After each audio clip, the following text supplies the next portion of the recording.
policing. I don't think in 2025 we should be hearing the same excuses that you need data storage infrastructure. We need clear timelines, and the Prime Minister is wearing blue. I hope that the blue is also solidarity with the people who are here today, the victims who are here today, saying that my son was killed at the hands of the police state.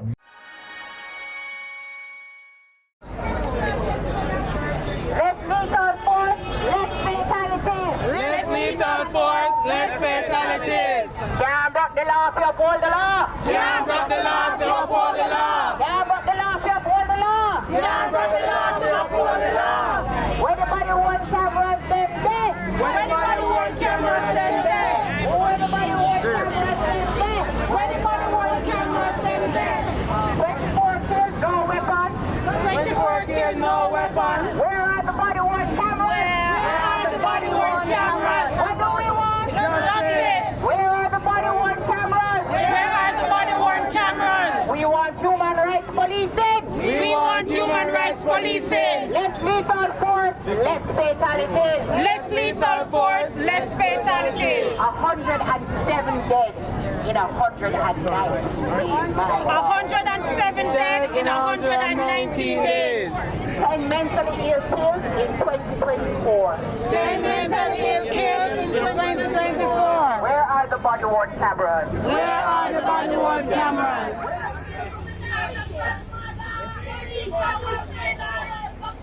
God which is with them. All vengeance belongs to God. All vengeance belongs to the Lord.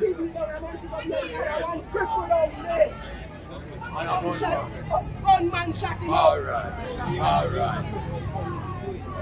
What do you mean when about support them at Justice. the go out and let that country? Yes.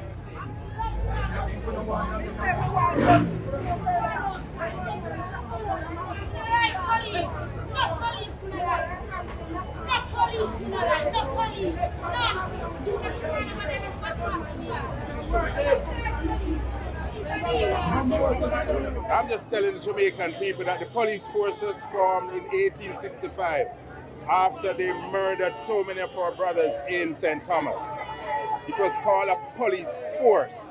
It comes with violence, it seems, embedded in the force. And recently we have heard that the crime rate is down, but the police killings are up. So when you look in how many persons have been killed in Jamaica, you have to count the 107 who have been killed by the police since the year has begun. And my view is that persons should be taken before the court. They should not be executed by the police force. Secondly, that body cameras should be mandatory. Why do you need to put a mask on and refuse a camera if what you're doing is lawful? The reason why you don't want to wear a body camera and you're putting on your mask with no numbers is because you are acting like a criminal. Where a man wants to rob a bank, he puts a mask on so that his identity can't be known. So the police are hiding their identity because they don't believe in accountability. If they are under attack, the cameras will protect them. Any man that pulls a gun at a police officer, his body camera will explain why he had to kill him. Why do you not want to wear a camera that can explain your lawful conduct? It is because your conduct, you contemplate to do evil. And you represent the police at times, right? Yeah, I've represented several police officers and I represent them passionately. And hear what? It is those police officers, my clients, who have confessed to me about some of the wrongdoings by their colleagues. So they are law-abiding police officers. But what is happening is now that the High Command is protecting the wrongdoers. And all they're putting out is the statistics of how crime is down. But what is up? Police crimes are up. Civilian crime is down. Isn't that an irony? Some people will say staging this protest, but they can't show the facts that the police are in fact carrying out extrajudicial killings. They want facts to show that police are carrying out extrajudicial killings. I'll tell you this. Mario Dean's example will tell you that even in the police station, you can lose your life while those who are to serve and protect stand by or participate. So the Jamaican people know. Commissioner says it's not the easiest thing to connect the body cameras to the system. Oh yes, I've heard him say that. You can't connect it to the system. Well, I'll tell him that it is the taxpayers who have paid for those body cameras. And to put them aside is to waste public funds. the young men of Jamaica, the communities are anti-police because they see so much brutality put out on their friends, their cousins, their brothers, their mothers. So if we want the public to cooperate with the police must align themselves with the community, and that is the only way this crime is going to be solved. Because a young man who saw his brother murdered is not going to cooperate with the police, even if they are coming on a good mission. We are seeing that a lot of persons are now aware of what's going on. What do you think will be the end game from this protest? I think internationally, the police have come under a microscope because George Floyd, there was a girl brave enough to film the George Floyd murder when they strangled him to death. So communities all over the world are taking a second look at law enforcement, who is paid by the public, but is taking down members of the public in cold blood. And sometimes I say, if they can do certain things in broad daylight, what are they doing under the cover of darkness? What's the timeline for the infrastructure? Because one of the arguments from the commissioner is that there is not enough database. The database infrastructure, and I'm paraphrasing, it's not enough at the moment. So when is the timeline for that to be implemented? Well, of course, I know that you have listened to the commissioner on the subject, and he has given an outline as to where we are in the JCF. I can tell you that work is being done, and work has been doing a lot of work around that, and it continues. But like Commissioner always says, that it's not just having a camera, it's to have the infrastructure to support it. And I think that's what he thinks is a priority now. The fact that we have dialogue happening within the country right now, I don't see it as anything negative.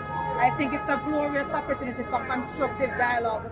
From what I understand, the Minister of National Security is making a sectoral presentation today, and I think it's really an opportunity for us to hear from Dr. Horace Chang in terms of the status of increased deployment of body-worn cameras, the status of the procurement, and certainly I hope the public will join the call. Clear timelines for when the data storage infrastructure would be put in place. What are the resource constraints? Why it has not yet been done? Noting that we had a pilot project from 2012, noting that the US Embassy gave the country 45 million Jamaican dollars in 2012 thereabout, and we have had body-worn cameras since then. So I don't think in 2025 we should be hearing the same excuses that you need data storage infrastructure. We need clear timelines, and the Prime Minister is wearing blue. I hope that the blue is also solidarity with the people who are here today, the victims who are here today, saying that my son was killed at the hands of the police state. And I hope the Prime Minister in Parliament today would take this opportunity to say to the public, I'm not choosing sides, but I'm on the side of accountability. I'm on the side of human rights, and I'm on the side of body-worn cameras and police accountability. What do you make of the argument about us versus them? Do you think that right now we need that set of divide, or we need all hands on it, and the feeling that the JFJ is against the police officer and against law and order in general? I think that framing has been unfortunate, and we don't need that. We don't need polarization in our country. This is peace and love protest. If you look at our flyer, the biggest font size on that flyer was the peaceful protest. The end police violence was secondary. So the flyer itself, in how it designed, was very clear of our intention. We are law-abiding citizens here. You see that the former executive director and founder of JFJ, Dr. Caroline Gomes, is here. You see that Susan Goff is here. You see several other noted Jamaicans here. We're law-abiding citizens. We don't break the law. We uphold the law. And that is what we're calling for from everyone. So this is not a time for division. This is a time to stand with our police officers. They have been so great in doing our duties. But what we're saying, for those who break the law, we have to ensure that we have strengthened accountability to ensure that we can have justice better realized for the family members here. Rayan Russell, justice for him. Mario Dean, justice for him. Kevin Riley, justice for him. Nakia Jackson, justice for him. The 15-year-old that we went to court for today, justice for him. The 17-year-old who was shot 5 times in the back, who had the wits to play dead. That is the only reason why he's still alive. Justice for him. And these are the voices of Jamaican citizens while we're here advocating for the body-worn cameras. We don't want conflicting accounts from people. What we want is solid evidence. In 2024, of the 189 police killings, the reason for one of those matters being able to have charges laid was because there was CCTV footage. Had we the words of the officers alone, we would be saying no to these people. But because of CCTV footage, we were able to have 2 officers being charged for 3 counts of murder, planting a firearm, and other offenses. So it emphasizes, reiterates, reaffirms JFJ call that camera footage is important to have justice realized for victims. And to the Jamaican people who are too quick sometimes to label everyone as criminal, any one of us can come in conflict and contact with the law. And let us not label people who live in inner city communities as criminal. And I want us to stand with all of them. Because you have many people in the inner city communities who are law-abiding citizens, and we have to stand with them. Due process is important. Check section 16 of your constitution, a beautiful document that outlines all of those matters. I'm not a techie person, but there must be somewhere to store all that data. You cannot, should not just give persons body camera because you want to. It is said that they have to be wearing a body camera. No, and time does everything. So I believe that, you know, in time we'll get there. In time we'll get there.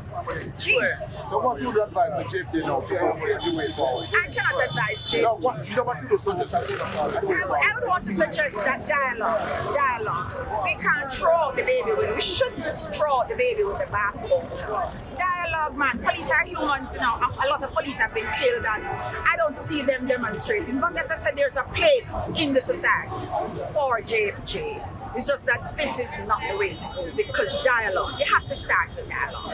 And the Commissioner of Police, Dr. Blake, is very approachable. And this is a different, the police force of 10 years ago, it's not the same police force you have now. This police force is doing well. And I have no apologies for that. Police force is doing well. You have to support the police hand. These people are upset about what they call a spike in police killings. They shouldn't be.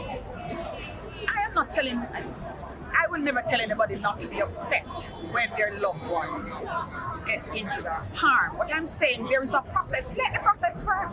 Because you have INDECOM, you have BSI, you have a civilian oversight, you have, this police force is the most police organization in the whole Caribbean. You have so many people watching just to see what is happening. So I don't believe that this is the way to go. But then, opinions are like false teeth. You're entitled to yours and me entitled to mine. The police is there for citizen and citizen crime. So if you're harmed by another citizen, you call 119, you call the police.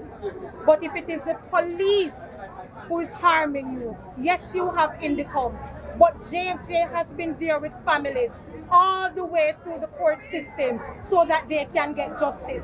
Because sometimes people are physically harmed. Right now we're representing a client, one of them under the SOE. When he was detained for over a year under SOE, to date, he has not yet been charged. JFJ, through its advocacy, through its attorneys, were able to bring the matter before the court, and we hope these individuals will get compensation, because guess what? When the young man was detained, his baby mother had to sell the car to get funds to maintain the family. The gentleman almost lost his eyesight. So let's not look at those individuals and say, you are criminals. No, that's not how law and order works. So when you ask about what JFJ does, we do state accountability, and you need a JFJ. Our history in human rights in Jamaica is firm. Every time I hear a government member talk about accountability, I would simply say to them, thank you, Jamaicans For Justice.